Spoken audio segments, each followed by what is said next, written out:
Types of दुश्मन पड़ोसी। पड़ोसी नंबर अव्वल, तुम में से 90% लोगों को ये पड़ोसी तो मिला ही होगा जिसके सामने अगर तुम्हारे घर को भरी दोपहर में, मेरा मतलब दोपहर के 12 बजे किसी ने बम से उड़ा दिया और तुम्हारा पड़ोसी उसका जिंदा गवाह है, लेकिन उससे पूछोगे तो वो बोलेगा नहीं भाई साहब हमने कुछ नहीं देखा, हम तो अभी अभी अर्जेंट पैदा हुए हैं। लेकिन आपको ये चोट कहाँ से लगा? ये तो 2014 में आज़ादी की लड़ाई लड़ते वक्त लग गया था मुझे। लेकिन अगर तुमने काली रात में, वो भी तब जब बारिश की 3 बूंदे जमीन पर प्रस्थान कर चुकी है इसलिए लाइट भी नहीं है, उस वक्त किसी काली लड़की को अपने घर लाते, वो भी पीछे के दरवाजे से, जो कि मैंने कभी किया नहीं है, और इन्हें किसी ने बता दिया, भले इन्होंने तुम्हें देखा नहीं है, बस इन्हें किसी जलन कुत्ते ने कह दिया, फिर देखना छाती पीट पीट कर बोलेंगे लगता अंकल को किसी ने बताया नहीं, इतना छाती पीटने से उनकी दूध की कंपनी खतरे में आ सकती है।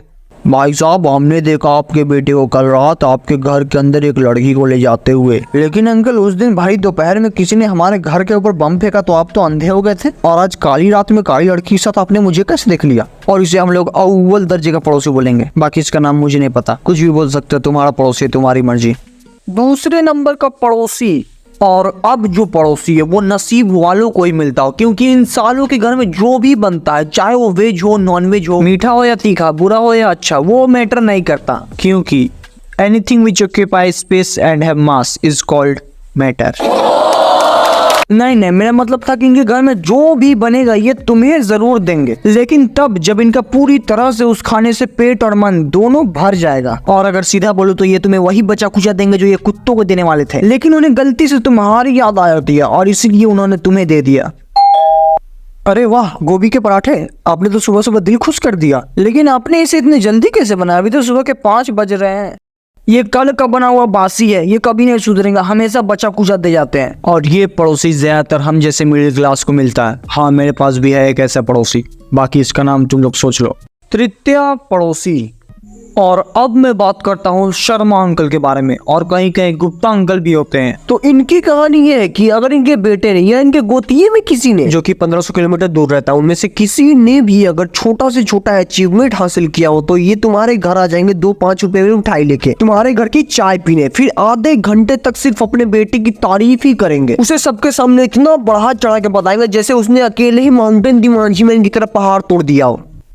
ये सोफा आपके बाप का नहीं मेरे बाप का है, इसलिए चुपचाप बैठ जाइए। और मेरे बेटे ने तो पूरे स्टेट में टॉप किया, और न्यूज वाले भी आए थे, बोले थे आपके बेटे का फोटो अखबार में आएगा, लेकिन हमने बोला नहीं सर, हमें दिखावे से कोई मतलब नहीं, ये सब दिखावा अच्छी बात नहीं है। हाँ इसलिए हर बार मेरे घर पे सस्ती मिठाई लेके आते हो और चिल्ला चिल्ला के बोलते हो मेरे बेटे ने ये किया है वो किया है। लेकिन इसके बेटे से पूछे तो पता चलता है कि ये थर्ड आया है, वो भी क्लास में, लेकिन पता नहीं क्यों इसका बाप तुम्हारे घर सस्ती मिठाई लेके आ जाएगा और सिर्फ झूठ पे झूठ बोलेगा, जिसके कारण हम जैसे बोले भाई लोगों घर में गाली सुनना पड़ता है, और लगातार गाली सुनने से हमारे कान से खून भी निकलने लगता है। और अगर इसी बीच किसी ने मम्मी को दही में सही दे दिया, फिर तो झाड़ू बेल्ट बेलना डेगची कुकर जो मिलेगा वो हमारे मुंह पर रगड़ दिया जाएगा मम्मी के द्वारा। और मुझे लगता है कि ये अंकल किस दिन मिठाई लेके आएंगे और बोलेंगे मेरे बेटे ने आज 150 ग्राम ज्यादा टट्टी किया, और ये उसे भी अचीवमेंट बताकर अपने आधे घंटे का भाषण शुरू कर देंगे, और इनका नाम तुम लोग बताओगे।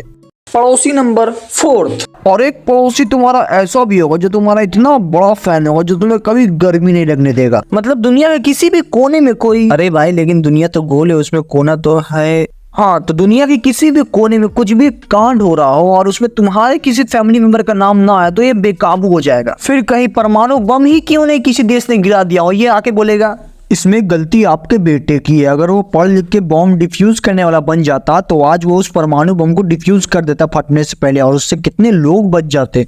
मुझे इतना ऊपर देखकर अब जिंदा रह लेते। और अगर किसी कांड में इनके किसी बेटे का नाम आ जाए तो ये साबित कर दे कि इस कांड में तुम्हारा हाथ नहीं, ये कांड तुम्हारी वजह से हुआ, तुम ही मुजरिम हो, सब कुछ तुम ही ने किया है, भले ही तुम कांड होने के वक्त अपने गाँव के किसी लेटरिन में जंग लड़ रहे थे। इस वीडियो का आखिरी पड़ोसी, और अब जो पड़ोसी है उसे हम लोग बोलेंगे जलन खट्टा, क्योंकि जब जब तुम्हारी तरक्की के बारे में इसे पता चलता है, भले ही तुम्हारे किसी घर के सदस्य ने नहीं बताया फिर भी इसे पता चल जाता है, तब ये 1.5 किलो% के हिसाब से जलकर और काला हो जाता है। और अगर किसी ने इसे कह दिया भाई साहब तुम्हारा तो पड़ोसी है ना, कल उसके बाइक का पेट्रोल खत्म हो गया था, गाड़ी को धक्का मार कर ले जा रहा था, लेकिन इसे सुनाई देगा भाई साहब तुम्हारे पड़ोसी का कल स्पर्म खत्म हो गया था तो वो नसबंदी कराने गया था, और ये इतना खुश हो जाएगा जैसे इसलिए जिंदगी में पहली बार अपने बाप को देख लिया हो। लेकिन अगर तुमने कोई ऐसा काम या अचीवमेंट हासिल कर लिया जो इसके बेटे से ना हुआ, तब तो इसके घर में मातम बनेगा, मातम। शोक को मनाएंगे लोग 150 दिन तक। और अगर उसी बीच इनके बेटे से कोई छोटी सी भी गलती हो गई, तब तो इनका बेटा या तो खुद इनके ताने सुन के सुसाइड कर लेगा, या ये उसे मार मार के उसकी जान ले लेंगे। देखो यार, पड़ोसी के बारे में कोई कुछ भी बोले, लेकिन मुसीबत के वक्त सबसे पहले यही तुम्हारा साथ देने आएंगे। और इसी के साथ मैं अपनी वाणी को विराम देता हूँ। धन्यवाद।